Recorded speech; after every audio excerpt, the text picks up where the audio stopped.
In the late 1960s, the name Peter Green was magic in the world of rock music. He was the man who gave birth to Fleetwood Mac, not the soft rock band of the 70s, but a raw, blues-powered machine. People said Peter could make a guitar cry. Even B.B. King once said, "He has the sweetest tone I ever heard. He was the only one who gave me the cold sweats." But just as Peter was climbing to the top, he did something no one expected. He walked away.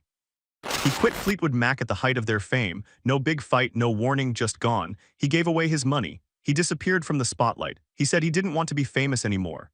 But behind the silence was a deep, dark story, one that fans, friends, and even family didn't fully understand until now. The mystery of Peter Green became legend. Some said he went crazy, some blamed drugs, others whispered about a spiritual crisis. But all anyone knew was this: a man once called the next Eric Clapton had vanished. For decades, Peter Green lived in the shadows. Every few years, someone would see him walking the streets of London. His hair wild, eyes empty. Some said he was homeless. Others said he was being held somewhere. But what really happened to Peter Green? And why did one of the most talented guitar players in history throw it all away? The answer, it turns out, is not just sad, it's shocking. The night everything changed. It was March 1970. Peter Green was still playing with Fleetwood Mac, but something had changed. His songs were darker, his eyes seemed distant. He had started talking about giving away all the band's money. He didn't want to be rich, he said money was evil. His bandmates were confused. Mick Fleetwood, the drummer, begged him to slow down, but Peter didn't listen. Then came the night in Munich, Germany. The band was invited to a party. It was hosted by rich fans, people Peter didn't know. They said it would be fun, just a break from touring. But what happened there has haunted Fleetwood Mac for years. Peter Green took something that night. Some say it was LSD, but not just any LSD. This was something stronger, mixed with chemicals not even experts could fully explain. From that night on, Peter Green was never the same. He came back to London and locked himself in his room. He stopped playing, he stopped talking. The guitar, once an extension of his soul, now meant nothing to him. He told the band he was leaving. Fleetwood Mac was stunned. He was their leader, their heart. And now he was gone, but no one could stop him. He gave away his guitars, his money, and even tried to give away his house. Friends thought he was having a spiritual awakening, but the truth was far darker. What Peter had experienced in Munich wasn't just a bad trip, it was something that had broken his mind. And in the years to come, the full horror of it would come to light. Trapped inside his own mind. After Peter Green left Fleetwood Mac, he began living like a ghost. He drifted from place to place. He shaved his head, wore robes, and said he wanted to be invisible. He slept on friends' couches. Sometimes he disappeared for months. Sometimes he showed up at old gigs, watching from the shadows. His family tried to help. They didn't know what was wrong. Doctors gave him pills, but nothing worked. By the mid-1970s, Peter was in and out of mental hospitals. He was diagnosed with schizophrenia, but some doctors weren't sure. They said it looked like brain damage, maybe from the drug he took that night in Munich. There were rumors he had electroshock therapy, that he was given heavy drugs that made him worse, not better. He once said, "They gave me medicine that stopped me from dreaming." For a man like Peter Green, who lived in sound and soul, losing his dreams was like death. Still, people didn't forget him. Eric Clapton, David Gilmour, and even Gary Moore called him a genius, but Peter didn't care. He said music was a demon. He didn't want to play anymore. The man who once held crowds in his hand now lived in silence. Fans would catch glimpses of him on the streets, looking lost, but no one knew the full story, until someone finally went back to Munich. The Munich secret uncovered. Years later, a filmmaker began digging into Peter Green's story. His name was Henry, and he was obsessed with what happened in Munich. He tracked down old guests from the party. Most refused to talk. Some even looked frightened. But finally, a man named Klaus opened up. He said the party wasn't just a party. It was part of an underground scene in Germany during the 1970s, people experimenting with powerful chemicals, extreme drugs, even mind control. Klaus claimed Peter was given a dangerous mix of LSD and something else, a synthetic compound that was still being tested in labs at the time. It wasn't for fun. It was meant to break the ego. They wanted to see what it would do to a famous person, Klaus said. Peter wasn't a guest, he was a subject. Henry found a woman who had been at the party. She cried when she saw Peter's photo. She said he was different after that night. She said he kept asking if he was real. He would stare into mirrors and whisper, "I'm not me." Henry brought this new information to Mick Fleetwood. Mick was silent for a long time. Then he said, "We always wondered what really happened that night." The band had blamed drugs, but no one had ever told them it was part of something darker, something done on purpose. Now it made sense why Peter was never the same. His mind wasn't just broken, it had been taken from him. A bit of light in the darkness. In the 1990s, something strange happened. Peter Green started playing guitar again. Slowly, quietly. A friend gave him a guitar and one day he picked it up. His hands remembered, his soul remembered. He didn't play like before, not with the fire and fury, but there was still beauty, still magic. He formed a small band, the Splinter Group. It was Fleetwood Mac, but it was real. Peter was smiling again, even if only a little. Fans were stunned. He didn't talk much in interviews. He didn't like the spotlight. But when he played, people cried. It was like hearing a ghost come back to life. Even Mick Fleetwood couldn't believe it. "He's still Peter," he said. "A part of him is still in there."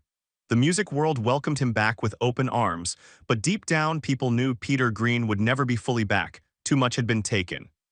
Still, for a while there was peace. He lived quietly, played sometimes, smiled sometimes. He even reconnected with Fleetwood Mac before his death. There were no big reunions, no huge tour, just love, quiet, private love.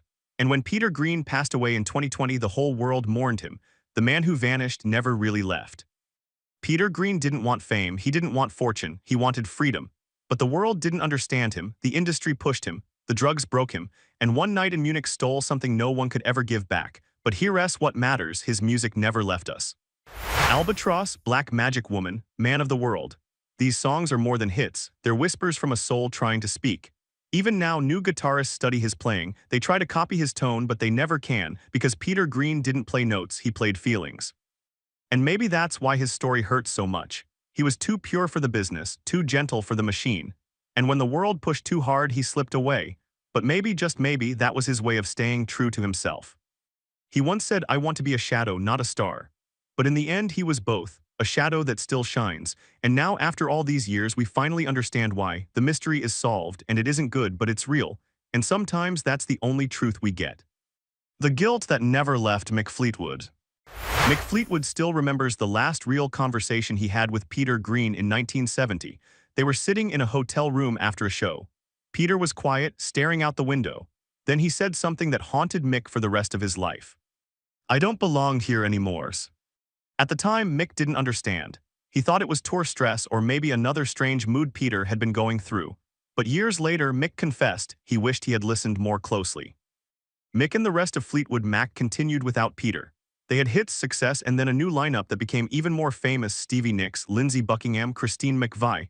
But behind all the applause, Mick felt a shadow. It was Peter's shadow. He knew they had lost something special, not just a bandmate but the soul of the band. Mick tried reaching out over the years. Sometimes Peter would respond, sometimes he wouldn't. He once sent Peter a handwritten letter with a guitar pick inside saying, "The stage is always yours." But Peter never came back. When Mick heard the truth about Munich and the drugs that may have been part of something cruel, he was shaken. He said, "If I had known, I never would have let him go alone that night." Mick blamed himself, even when others said it wasn't his fault. And when Peter died in 2020, Mick wept like a brother. A few months later, he organized a tribute concert, no big hits, no flashing lights. Just guitar players from around the world playing Peter's songs the way he wrote them, with love, with pain, with honesty. And in that moment, Mick said, "This is the only way I know how to say sorry." The guitar that still cries. Peter Green's famous guitar, the 1959 Gibson Les Paul, had a story of its own. He used it to record some of his greatest songs, "Oh Well," "Need Your Love So Bad," and "The Supernatural." But when Peter quit music, he sold it to Gary Moore. Gary Moore idolized Peter. He studied every note, every bend, every whisper of that Les Paul. He used it to keep Peter's spirit alive. And when Gary played "The Messiah Will Come Again" or "Still Got the Blues," fans said they could hear Peter inside the sound. But Gary too carried sadness. He once said, "I'm just looking after this guitar, it doesn't belong to me." After Gary's death, the guitar changed hands again. Eventually, it ended up with Kirk Hammett of Metallica. Some fans were angry. How could a metal guitarist hold Peter's sacred instrument? But Kirk understood, he said. "This guitar has a soul, and I'm not the owner, I'm its student." To this day, whenever that guitar is played, it still cries, it still sings. And somehow it still tells Peter's story, a story of talent, pain, and a sound that never dies. Why the world wasn't ready for Peter Green. Peter Green was not made for fame. He was quiet, humble, and deeply sensitive. In an industry full of egos, he wanted peace. He didn't chase spotlight, he ran from it. And maybe that's why he was broken. The world didn't know what to do with someone so pure. He wasn't flashy, he didn't brag, he just played from the heart, and when the world tried to turn him into a product, he stepped away. Peter once said, "I didn't leave music, I left the business." There's a difference. He still wrote songs in private. He still thought about melodies in his dreams. But he didn't want cameras. He didn't want fans chasing him. He wanted to be free. In the end, Peter Green's story isn't just about what was lost, it's about what remains. His guitar tone is still unmatched, his soul still lives in every note he ever played, and even if the world wasn't ready for him in 1970, maybe now finally we are.